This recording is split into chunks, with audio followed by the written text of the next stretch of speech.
question for Mila. I'm going to try to be as cryptic as possible, but how did it feel to be the ugly duckling for a change? Um, I'll tell you, it was actually really great. It was incredibly freeing, and it was the first time in my life where putting on a costume really did change the way that I viewed the character and embody the character. And so much of it had to do with contact lenses. They were hand painted, and the pupils didn't dilate, so my vision was very narrow. And I went with the theory: if I can't see you, you can't see me. Thus, I can do whatever I want. And so it kind of allowed me to explore and have fun and not really worry myself about what people thought. It's great. Yeah. There's a gentleman here in the front row. Thank you. Sam, this is your first film in 3D. It looks brilliant. How much did you enjoy working with that format, and do you want to work in 3D again? Well, I started not knowing anything about 3D, and I actually had some bad experiences watching some movies that weren't done properly in 3D.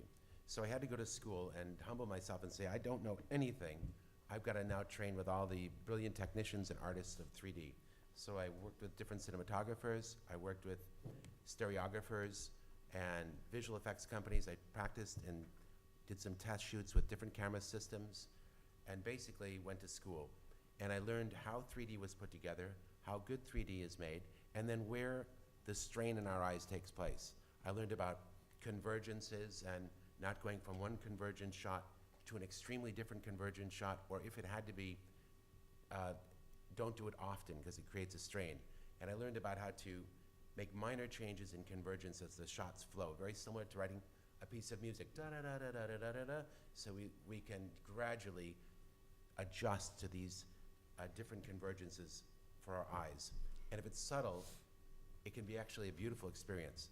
And I learned how to define space dimensionally, how to put foreground, midground, background, deep background to create a whole dimensional space, and to define planes with particulate matter, sometimes mist or falling leaves, to give depth cues to the audience so they really perceived it. And we took great care in really trying to give the audience an experience like they'd never had before in 3D. But I only did it because I thought Baum's work was as much about the land, not as much about the land, but the land is a very important part about Baum's work, the magical land of Oz, and I wanted to describe it as richly and deeply as possible.